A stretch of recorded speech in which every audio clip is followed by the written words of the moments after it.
யாருக்கெல்லாம் சுரேஷ் மதி ஜோடி சூப்பரா இருக்கு பார்க்கவே அப்படின்னு நினைக்கிறவங்க நம்ம சேனலுக்கு உங்க பொண்ணான கையில ஒரு லைக் போட்டு சப்ஸ்கிரைப் பண்ணி ஆதரவு கொடுங்க அன்பு உறவுகளே. வீட்டுல மலரை தூங்க வச்சுட்டு பாக்கியராஜ் அந்த மெசேஜை பார்த்து நினைச்சு நினைச்சு பாக்குறாரு.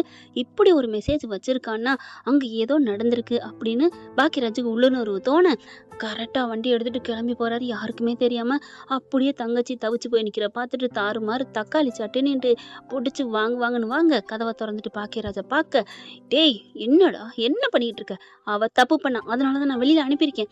என்ன என்ன நினைச்சிட்டு இருக்கீங்க, என் தங்கச்சிக்கு யாரும் இல்லைன்னு நினைச்சிட்டு இருக்கீங்களா? அக்கா தங்கச்சி நீ வாமா வீட்டுக்கு வா. அண்ணே அதெல்லாம் இல்லைண்ணே, இங்க பார் நான் சொல்றத கேளு, வரியா இல்லையா? ஓ போயிருவியா, நீ போயிருவியா? இங்க உன் பெத்த பிள்ளைங்க 2 இருக்கு, அது உனக்கு வேணுமா வேணாமா அப்படிங்கல. இங்க பாருங்க நான் என்ன அப்படி பண்ணிட்டேன், என்னடி அப்படி பண்ணிட்டேன், என்ன அப்படி பண்ணிட்டேங்கிற? போனது தப்பு தானே, வீட்டை விட்டு சொல்லிக்காம போனது தப்பு தானே. ஏங்க அவங்க யார் வீட்டுக்கு வந்தாங்க? ஏன் தங்கச்சி ஏன் அம்மா வீட்டுக்கு எங்க வீட்டுக்கு வர்றதுல என்னங்க தப்பு? உன் பொண்டாட்டி சொல்லிக்காம போனா உனக்கு இருக்கும்ல, நான் அதெல்லாம் தப்பா நினைக்க மாட்டேன். ஏதோ ஒரு காரணத்துக்கு அவ போயிருக்கான்னு நினைப்பேன். அப்படியே இல்லாம சொல்லிக்காம போற அளவுக்கு எங்க வீட்டுல யாரும் அவளுக்கு அப்படி இல்ல, தாராளமா என்கிட்ட சொல்லிட்டு தான் போயிருப்பா. அவங்களே இப்ப நைட்டு சொல்லிக்காம தான் போயிட்டு வந்திருக்காங்க. அதாவது வீட்டுக்கு சொல்லிக்காம போயிருக்காங்க, புருஷனோட சேர்ந்து தான் போயிருக்காங்க.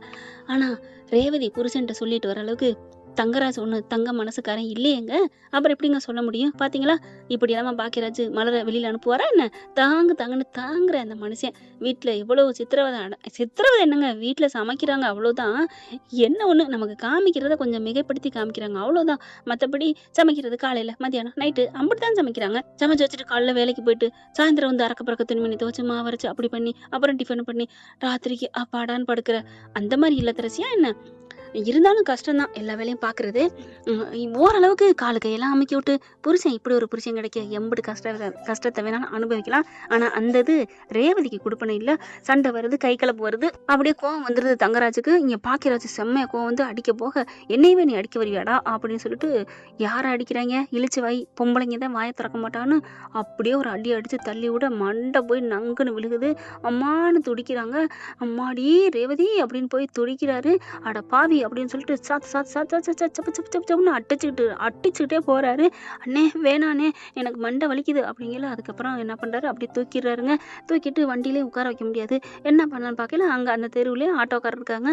தம்பி வா தம்பி நான் ஓட்டிட்டு போறேன், ஆஸ்பத்திரி தெரிஞ்ச ஆஸ்பத்திரி பக்கத்துல இருக்கு வாப்பா அப்படின்னு சொல்லிட்டு கூட்டிட்டு போறாங்க. அறக்க பறக்க இங்க கொண்டு போனா மண்டையில இருந்து ரத்தம் வடியுதுங்க. பாவி படுபாவி, ஏப்பா இந்த வீட்டுக்கு பொண்ணை கொடுத்தீங்க, வீடு தாப்பா பெருசு, அவங்க மனசு எல்லாம் கருகி போன சுருகி போய் கிடக்குப்பா அப்படிங்கிறாங்க.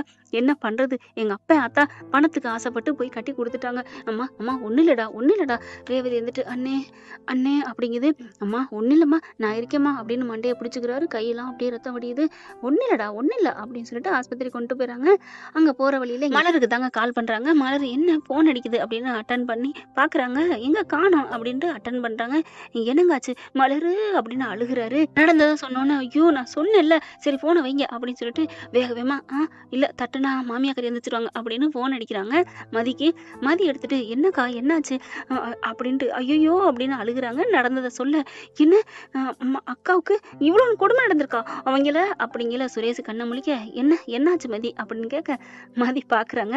ஏற்கனவே நைட்டு கதவை திறந்து விட்டாங்க இல்லையா, அப்பவே அவங்களுக்குள்ள எனக்கு என்னவோ தெரியலங்க ஒரு கொஞ்சம் கிளுகிழுப்பா இருக்குல்ல. சுரேஷ் மதியும் ஜோடி கரெக்டா இல்லைன்னு கமெண்ட்ஸ்ல சொல்லிருங்க. உங்க பொண்ணான கையால ஒரு கருத்தை தெரிவிச்சு ஒரு லைக்கை போட்டு சப்ஸ்கிரைப் பண்ணிருங்க ஃப்ரெண்ட்ஸ்.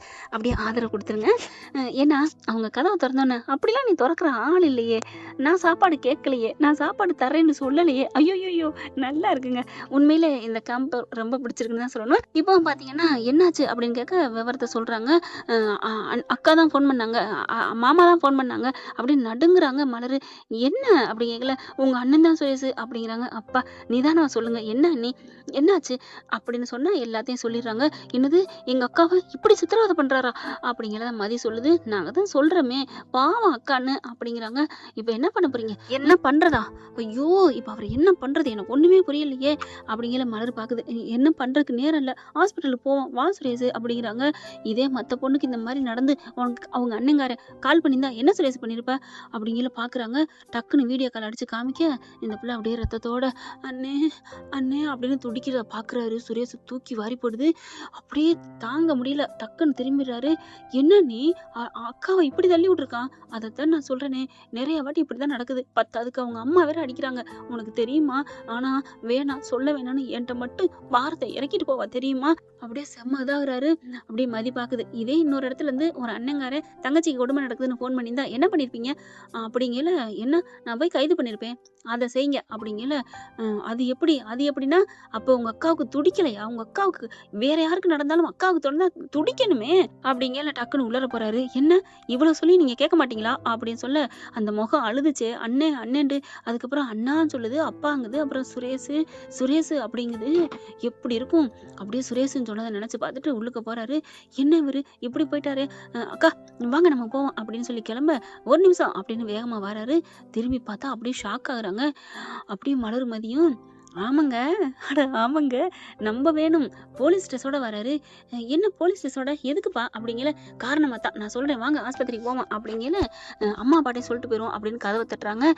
வேணாம் அப்படின்னு சுரேஷுக்கிட்ட மலர் சொல்ல, இல்ல நீ அவங்க மாப்பிள்ளை லட்சணம் அவங்களுக்கு தெரியணும் அப்படின்னு கதவை தட்டி எல்லாத்தையும் சொல்றாங்க. என்ன என்ன இந்நேரத்துல வந்து நிக்கிறீங்க? என்ன பாக்கியராஜ காணோம் அப்படிங்கல. அப்பதான் விவரம் பூரா சொல்ல, ஐயோ என் பிள்ளை என்ன பண்ணிட்டாரு மாப்பிள்ள, அவ ஏன் இப்படி சொல்லாம வந்தனால அவர் கோச்சாரு. அம்மா என்னம்மா, நம்ம அக்காவை அடிச்சு போட்டிருக்காரு. கதவை தள்ளி வெளியில அப்படியே வெளியில விடிய இருந்திருக்கா. நம்ம அண்ணன் போய் காப்பாத்திருக்கான். அதை விட்டுட்டு சரி இப்ப என்ன பண்றது? எங்க இருக்கா? பெத்த பிள்ளைன்னு உனக்கு துடிக்கவே இல்லையா? என்னடா பண்றது? நாளைக்கு அவன் கூட தாண்டா வாழணும் அப்படின்னு சொல்ல, இல்ல நீங்களாம் வரமாட்டீங்க, நான் கிளம்புறேன். டேய் எங்கடா போற? நாங்களும் வரோம்டா. அதெல்லாம் தேவையே இல்லை. மனசாட்சி இல்லாத ஒரு மனுஷங்களை கூட்டி போறது தப்பு. அண்ணி வாங்க நீ அப்படின்னு பொண்டாட்டி மதியம் கூட்டிட்டு வேகமா கிளம்புறாரு. அங்க ரோட்டுக்கு வந்துடுறாங்க. ஒரு ஆட்டோ போறத கூப்பிட்டுட்டு வேகமா கிளம்பி போறாங்க ஆஸ்பத்திரிக்கு. இங்க அப்ப நாத்தாலும் இன்னொரு ஆட்டோ பிடிக்கிறாங்க. வீட்டை கூட்டிட்டு கிளம்புறாங்க. இங்க போறதுக்குள்ள பாத்தீங்கன்னா என்ன பண்றாங்க, அதாவது தங்கராஜையும் சாத்திட்டு போயிடுறாரா.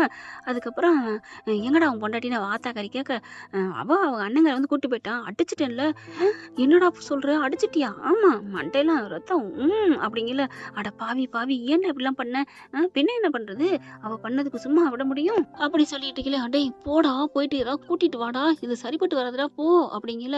இல்லைன்னா போய் பக்கத்துல நில்லு, இல்லைன்னா கம்ப்ளைண்ட் கொடுத்தா, இல்ல அவன் போலீஸ்டா, உன்னை கைது பண்ணி போயிட்டா அசிங்கம்டா. அசிங்கங்கிறத விட பொண்டாட்டிய கொடுமைப்படுத்தினா 10 வருஷம் உள்ளர போட்டுருவாங்கடா. என்னமா சொல்ற? அதெல்லாம் என் மாப்பிள்ள பண்ண மாட்டான், என் மச்சான் இருக்கான். டேய் பிறந்தவளுக்கு முன்னாடி மச்சானாவது மாமனாவது போடா அப்படின்னு விரட்டி விடுது. இங்க பார்த்தா அதுக்குள்ள இவங்க சுரேஷ் எல்லாரும் போயிடுறாங்க. போயிட்டு அக்கா அப்படின்னு அழுகுறாரு. ட்ரீட்மெண்ட் போயிட்டு இருக்கு. மண்டையெல்லாம் கட்டு போட்டாங்க. கட்டு போட்டதுக்கு அப்புறம் அப்படி பாக்குறாங்க. அழுகுறாரு பாக்கியராஜ். இப்படி என் தங்கச்சி இப்படி ஆயிடுச்சு அப்படின்னு சொல்லி அழுகையில பாத்தீங்கன்னா அங்க இருந்து ரேவதி அப்படின்னு ஓடி வராரு சுரேஷ் இல்லைங்க, தங்கராஜ். வந்தோடனே செம்ம காண்டாகிறாருங்க சுரேஷ். அப்படியே வந்து நிக்க, மாப்பிள்ள நீங்க வந்துட்டியா? மாப்பிள்ள ஒண்ணுமே பண்ணல மாப்பிள்ள, ஏண்டி சொல்லிக்காம போனேன்னு சொன்னேன், நான் வீட்டுக்குள்ள வரமாட்டேன்னு சொல்லிட்டா. அப்புறம் கொசு வந்துடும்னு கதவை சாத்தினேன் மாப்பிள்ள, அவ்வளவுதான். அதுக்குள்ள உன் அண்ணன் வந்து கோச்சிட்டு அடிச்சுட்டு இப்படி இழுத்துட்டு வந்துட்டாரு. அப்போ எங்க அக்கா வந்து அதுவாத்தான் விழுந்துச்சா? ஆமா, தள்ளு முள்ள அவளா விழுந்துட்டா. இல்லையே, எங்க அண்ணன் வேறல சொன்னாரு. மாப்பிள்ள என்னையும் பிரிக்க பாக்குறாரு, நான் அப்பெல்லாம் ஒண்ணும் பண்ணல, என் பொண்டாட்டி என் உயிர் இல்லையா அப்படின்னு சொல்லிட்டு தள்ளிக்கிட்டு போயிட்டு வேகமா, ரேவதி உனக்கு ஒண்ணு இல்லையம்மா அப்படின்னு நெத்தியில முத்தம் கொடுக்குறதுனா அப்படி இப்படி பார்க்க அப்படியே முறைச்சிட்டு திரும்புறாங்க. அப்படி 4 குட்டுப்பு கொடுங்க ரேவதி அப்படின்னு மதி நினைக்கிறாங்க. மலரும் அதே தான் நினைக்கிறாங்க. அதுக்கப்புறம் பாக்கியராஜ் பாக்குறாரு. சட்டையை பிடிச்சுக்கிட்டு இழுக்கிறாரு தங்கராஜ. எங்கடா வந்த அப்படின்னு. மாப்பிள்ள என்ன இவன் என்னை எங்கேங்கிறான்? மாப்பிள்ள நான் உங்க தங்கச்சி தான் பார்க்க வந்தேன். சுரேஷுக்கு அப்பதான் சுருக்குங்குது. எப்பவுமே நீ வா, அவனுக்கு அண்ணனை கண்டாலே பிடிக்காது, இப்ப வாங்க மாப்பிள்ள போங்க மாப்பிள்ள அப்படின்னு சொல்றாருன்னா அப்ப இவர் மேல தப்பு இருக்கு. அண்ணன் போய் சொல்லாததான், இருந்தாலும் பொண்டாட்டி மேல பாசமா இருக்காரே நினைச்சு கொஞ்சோன்னு தடம் மாறிட்டேன். சுரேஷ் கொஞ்சம் மயங்கிறாரு. மச்சாங்காரன் அப்படின்னு நடிச்சோன்னு பொண்டாட்டி மேல இவ்வளவு பாசமா இருக்கானேண்டு. ஆனா தங்கராஜ பாக்கியராஜ போயிட்டு மாப்பிள்ள நான் ஒண்ணும் பண்ணல மாப்பிள்ள வாங்க போங்கன்னு சொன்னோடனே அவருக்கு நெருடல் தெரிஞ்சிருது. அதுக்குள்ள இங்க அப்பா அத்தா வந்துடுறாங்க. என்னாச்சு என் பிள்ளைக்கு, ஏன் மாப்பிள்ள இப்படி பண்ணீங்க? ஒன்னும் இல்லத்தா, அவளாத்தான் விழுந்துட்டா அப்படின்னு சொல்லிட்டு மாத்தி சொல்ல, அதுக்கப்புறம் இங்கிட்டு வந்துடுறாங்களா வெளியில. இங்க சுரேஷ் நிக்கிறாரு. என்னாச்சு அப்படின்னு மலரும் மதியம் கேட்க, என்ன பண்றது, கட்டின புருஷனாச்சே, இப்ப நம்ம சொன்னோம்னா என் அண்ணனுக்கு தம்பிக்கும் கோவம் வந்து அடிச்சு போட்டுருவாங்க. அவனை அடிக்கிறதுல ஒண்ணு எனக்கு பெருசு இல்ல, ஆனா இவங்க ஜெயிலுக்கு போயிட்டா அதனால எல்லாரும் விட்டுருங்க, எனக்கு நடந்துட்டு போகுது, எது வேணாலும் நடந்துட்டு போகுது. ஐயோ என்னக்கா நடந்துச்சு சொல்லுங்க அப்படின்னு மதி கேட்க, நான் வந்தேன்ல அதுக்காண்டி என்னை அடிச்சு வெளில தள்ளிட்டாரு தெரியுமா? இந்த வாழ்க்கையே தேவையில்லை. ஏன் நான் வாழணும்? 3 வேளை சோறு இங்கே கிடைக்காதா என்ன? நான் பாட்டுக்கு ஒரு நாளைக்கு போனால் ஒரு நாளைக்கு ஒரு 300 கிடைக்காது. அதை வச்சுட்டு நாங்கள் 3 உசுரும் நாங்கள் வாழ்ந்துப்போம். ஐயோ அக்கா, ஏக்கா நாங்களாம் இருக்கல, நீங்கள் ஏக்கா பயப்படுறீங்க? என் உயிரில் வரைக்கும் நான் உங்களை பார்ப்பேன். நான் சம்பாதிக்கிறேன், இன்னும் சம்பாதிப்பேக்கா. மலர் பார்க்குது, நான் சம்பாதிக்கல ரேவதி, ஆனால் உனக்கு சமைச்சு போடுவேன் ரேவதி அப்படின்னு சொல்ல அப்படியே 2 பேரும் கட்டிக்கிறாங்க. எப்படி ஒரு அண்ணன் பொண்டாட்டி தம்பி பொண்டாட்டி கிடைச்சிருக்கீங்க, இதை விட எனக்கு வேற என்னடா வேணும் அப்படின்னு சொல்ல, ரேவதி அக்கா நீங்க கவலைப்படாதீங்க, நான் இருக்கேன். நானும் உங்க தம்பி சுரேஷ் உங்க மேல உயிரா இருக்காரு, நீங்க பயப்படாதீங்க, நான் கண்டிப்பா பார்ப்பேன். அப்படியே ரேவதி மதிய பாக்குது. என்ன வாயடிப்பா, ரொம்ப ராட்சசியா இருப்பான்னு பார்த்தா இவ்வளவு பாசமா இருக்காளேன்னு நினைக்கிறீங்களாக்கா? அப்படியே ரேவதி பாக்குது. ஒரு விதத்துல நான் அப்படி நினைக்கலதான், இருந்தாலும் மத்தவங்க கண்ணுக்கு அப்படி தாண்டா தெரியுது. கவலைப்படாதீங்க, நான் நல்லவதான், நியாயத்தை கேட்பேன், அவ்வளவுதான். உங்க சுரேஷ் தம்பிக்கே இது தெரியும் அப்படின்னு சொல்ல அப்படியே கேட்டுக்கிட்டு நிக்கிறாரு. நல்லவளா தான் இருக்கா. நம்ம அக்காவுக்கு எவ்வளவு ஆறுதல் சொல்றா. நேத்து வந்தவ, ஆனா 7 வருஷமா நம்ம அக்காவை போட்டு படுத்தி எடுக்கிறாரே மச்சான் அப்படின்னு நினைக்கிறாங்க. இதுக்கு மேல சும்மா விடக்கூடாதுன்னு வேகமா வர, அம்மாக்காரி என்ன பண்றா, டேய் எங்கடா போற? உன் மாப்பிள்ளைய நான் உள்ள தள்ள போறேன், கம்ப்ளைண்ட் வந்திருக்கு. யாரா கம்ப்ளைண்ட் கொடுத்தா? நான் தான் அப்படின்னு சொல்ல, அவங்க என்ன பண்றாங்க, யார் கொடுத்தா, எவன் கொடுத்தா, காமி அவனை அப்படின்னு சொல்ல, நான் தான் அப்படின்னு சொன்னோன்னு ஆடி போறாங்க. டே சுரேஷ் வேணாண்டா, அக்கா வாழ்க்கடா, ஆட பாய மூடுங்கம்மா அப்படின்னு சொல்ல, இங்க என்ன பண்றான், பாக்கியராஜ் மச்சான் எதுவும் நினைக்காதீங்க மச்சான், நானே எல்லா பில்லையும் கட்டிடுறேன், நானே டீச்சர்ஸை என் வீட்டுக்கு கூட்டி போறேன் அப்படின்னு நடிக்க போது நிறுத்துங்க மச்சான் அப்படின்னு சுரேஷ் வர, அப்படியே திரும்பி பார்க்க, என்ன மாப்பிள்ள அப்படின்னு சொல்ல, உன்னை பத்தி எனக்கு நல்லா தெரியும் அப்படின்னு என்ன பண்றாரு, நடங்க ஸ்டேஷனுக்கு அப்படின்னு சொல்ல, என்னது ஸ்டேஷனுக்கா? ஆமா, அப்புறம் எதுக்கு நான் போலீஸ் ஸ்டேஷனோட வந்திருக்கேன்னு நினைக்கிறீங்க? நான் நினைச்சேன்டா என்னடா போலீஸ் ஸ்டேஷனோட வந்திருக்கானேன்னு. அப்பதான் மதி மலர் எல்லாரும் பாக்குறாங்க. அப்போ உங்க கொழுந்தனாரு இதுக்காகத்தான் வந்திருக்காராக்கா? அதானே, என்னடா இந்த ட்ரெஸ்ல வரானேன்னு நினைச்சேன் அப்படின்னு இதெல்லாம் பேச பாக்குறாங்க. கை விலங்கு எடுக்கிறாரு. இந்தாங்க கையை நீட்டுங்க, நீட்டிட்டு மரியாதை வந்தீங்கன்னா உங்களை ஸ்டேஷன்ல கொண்டே வைப்பேன். மாப்பிள்ள உங்க அக்கா என் பொண்டாட்டி என் கூட வாழ வேணாமா? வாழ்றது வாழாதான் அப்புறம் உயிரோட இருக்கணும்ல, அதுக்கு உங்களை நான் சும்மா விடக்கூடாதுல்ல, கொஞ்சம் மிரட்டணும். இந்த ட்ரெஸ்ஸை போடுறதுக்கு காரணம் நான் தான், அதுதான் போயிடுச்சு, திருப்பி வர காரணம் என் பொண்டாட்டி. அதனால இதே சொல்லாதீங்க, நடங்க ஸ்டேஷனுக்கு அப்படின்னு விலங்க மாட்டி இழுத்துட்டு தரன்னு போக, வாயில வைக்குதுங்க கைய. யாருங்க? நம்ம ரேவதி, இங்கிட்டு மதி, இங்கிட்டு மலரு. வா சூப்பர் அப்படின்னு சொல்ல, அக்கா உங்களுக்கு வருத்தம் இல்லையா? அடிப்போடி, எனக்கு என்ன வருத்தம், இப்ப குளுக்கோஸ் எதுவுமே எனக்கு தேவையில்லை, நான் இங்க இருந்து 10 கிணறு தாண்டுவேன், ஜம்ப் பண்ணுவேன், அவ்வளவு ஒரு எனர்ஜெட்டிக். ஐயோ சுரேஷ், இப்பாவது உனக்கு புத்தி வந்துச்சேடா, இல்லைன்னா பொம்மேரியம் குட்டி மாதிரி மாமா சொன்ன சரின்னு போயிட்டே இருப்பேன் தெரியுமா அப்படின்னு 3 பேர் சிரிக்க, ஆத்தாள் அப்பன்னு வராங்க. போதுமாடி போதுமா, கூட்டிட்டு போயிட்டா, என்ன நடக்க போதோ அப்படின்னு சொல்ல, அம்மா விடுமா, அவர் என்னை எப்படி தள்ளினாரு, என்னடி பண்றது, நீ சொல்லிக்காம வந்தது தப்பு தானே. அடி பாவிலாம், அப்படி என்னடி மாப்பிள்ளைய கண்டீங்க, ஒண்ணுமே புரியலைங்க. ஓகே ஃப்ரெண்ட், பார்க்கலாம். இனிமே நம்ம சுரேஷும் மதிக்கும் அண்டர்ஸ்டாண்டிங் ஒன்று வந்துக்கிட்டு தான் இருக்கு. ஏன்னா புரிஞ்சுக்கிட்டாருல, சுரேஷ் தாங்க புரிஞ்சுக்கணும். ஏன்னா மதியை பொறுத்த வரைக்கும் நல்லவங்களா தான் இருக்கிறாங்கன்னு தோணுது எனக்கு. உங்களுக்குலாம் என்ன தோணுதுன்னு கமெண்ட் பாக்ஸ்ல ஒரு கருத்தை தெரிவிச்சிருங்க ஃப்ரெண்ட்ஸ். Thank you friend. இந்த வீடியோ உங்களுக்கு பிடிச்சிருந்தா தயவு செய்து லைக் பண்ணுங்க. இன்னும் அப்டேட்ஸ்க்காக சேனலை சப்ஸ்கிரைப் பண்ண மறக்காதீங்க. நம்ம கிட்ட இருக்க எல்லா சேனல்ஸோட லேட்டஸ்ட் வீடியோ அப்டேட்ஸ்க்காக மேல ரைட் சைடுல காட்டுற லிங்கை கிளிக் பண்ணி வாட்ஸ்அப் குரூப்ல ஜாயின் பண்ணுங்க. உங்களிடம் விடைபெறுவது நான் உங்கள் மெஹர்.